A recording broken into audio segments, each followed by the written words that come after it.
Hello बच्चों, कैसे हो। आज हम लोग हाई स्कूल के त्रिकोणमिति सब्जेक्ट को पढ़ेंगे जो मैथ का एक हिस्सा है। तो बेटा मैं यहाँ पे ये समझने जा रहा हूँ कि त्रिकोणमिति के सिद्धांत क्या हैं। आज के बारे में बस मुझे यही इसके कंसेप्ट के बारे में सीखना है। कल या नेक्स्ट डे हम इसके क्वेश्चन को करेंगे। अच्छा, बच्चों का मानना है कि त्रिकोणमिति सबसे कठिन विषय है जो कि नहीं समझ में आता है। तो मैं इसको इजी तरीके से समझाने का प्रयास करूँगा। चलिए देखते हैं त्रिकोणमिति। देखिए बेटा, यहाँ पे त्रिकोणमिति में तीन कोणों वाला एक त्रिभुज होता है, जैसे ए बी सी। इसको हम बोलेंगे त्रिकोणमिति। जैसे यहाँ पे त्रिकोणमिति में तीन कोणों वाला एक त्रिभुज होता है और इसमें एक कोण समकोण होता है। तो इसके ठीक समकोण के सामने वाली भुजा को हम क्या बोलते हैं? कर्ण बोलते हैं। अगर यहाँ पे हम एंगल ले लिए बेटा, तो इससे जो नीचे वाला पार्ट होता है इसको हम बोलते हैं आधार। इसके जो ठीक सामने होता है इसी को क्या बोलते हैं? लंब बोलते हैं। यदि हम एंगल को यहाँ रख लें, एक दूसरा त्रिभुज हम ले लेते हैं, पी क्यू आर। तो हमेशा ऑलवेज 90 डिग्री के सामने की जो भुजा होती है वो हमेशा कर्ण होता है। अब हमारा डिसाइड करेगा कि एंगल कहाँ पे है। यदि एंगल यहाँ पे है तो इससे जो कसा हुआ भाग होता है नीचे वाला, यही हमारा क्या बन जाएगा? आधार बन जाएगा। और इसके ठीक सामने हमारा क्या हो जाएगा? लंब हो जाएगा। ठीक, इतना बात हमें समझ में आ गया है। और यहाँ पे हमारा एक पाइथागोरस थ्योरम काम करता है, जो क्या होता है? कर्ण का स्क्वायर बराबर आधार का स्क्वायर प्लस लंब का स्क्वायर। इसमें हमको दो भुजा दिया रहता है, कोई तीसरा भुजा प्राप्त करना होता है। जैसे यहाँ पे यदि हमारा कोई एक 90 डिग्री वाला त्रिभुज है, यहाँ पे 3 दिया हुआ है, यहाँ पे 4 दिया हुआ है, यानी आधार हमको 3 दिया हुआ है और लंब हमको 4 दिया हुआ है। तो इसका कर्ण का मान कितना आएगा? तो यहाँ पे एक डायरेक्ट हम लोग ट्रिपलेट रट लेते हैं, लेकिन यहाँ पे हम पाइथागोरस प्रमेय से निकालें तो कर्ण का स्क्वायर अगर यदि x मान लेते हैं तो x का स्क्वायर बराबर आधार का स्क्वायर। आधार कितना है? 3। 3 का स्क्वायर प्लस लंब कितना है? 4। तो 4 का स्क्वायर। जैसे ही हल करेंगे 3 तिरके 9, 4 चौके 16, यहाँ पे आ जाएगा 25। अब जैसे ही स्क्वायर रूट निकालेंगे तो x की वैल्यू आ जाएगी 5। इसका मतलब ये हमारा कर्ण का मान कितना आ गया? 5 आ गया। यहाँ से हमारा त्रिकोणमिति का शुरुआत होता है। अब यहाँ पे हमारे पास कुछ त्रिकोणमिति अनुपात होते हैं।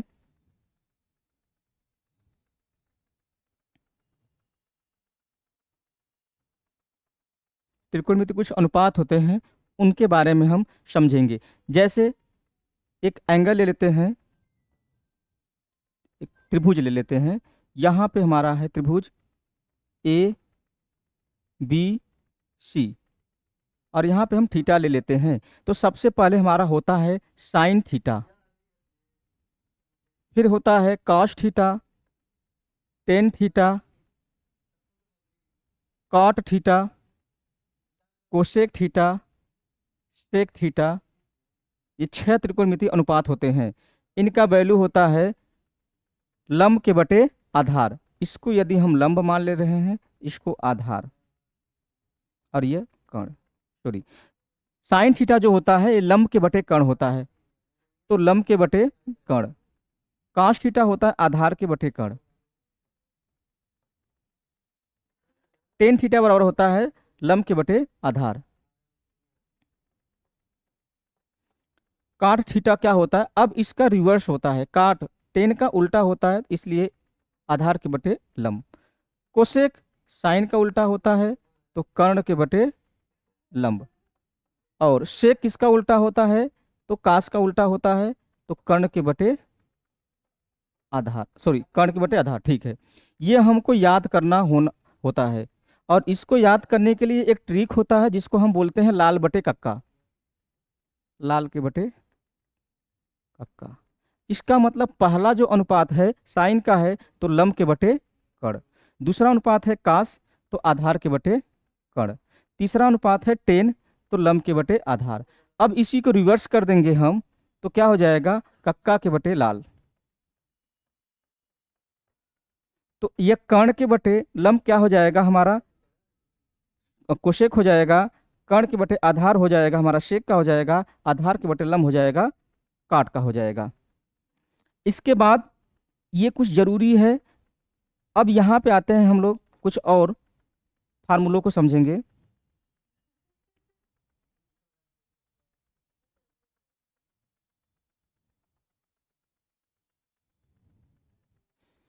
चलिए कुछ और फार्मूला, जैसे कोई भी त्रिभुज दिया हुआ है, समकोण त्रिभुज, त्रिकोणमिति में साइन कॉस में एक संबंध होता है जो कि हमको पता होना चाहिए। जैसे sign square theta plus cos square theta बराबर 1, ये आपको याद होना चाहिए।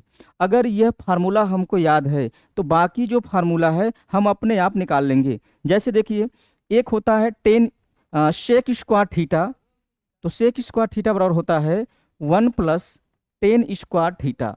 ये भी आपको याद रखना है, लेकिन यहाँ पे हम चाहें तो याद ना कर सके।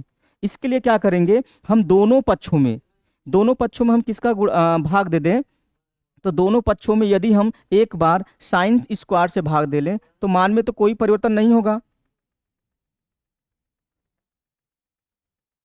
तो देखिए, साइन से साइन स्क्वायर कट गया हमारा।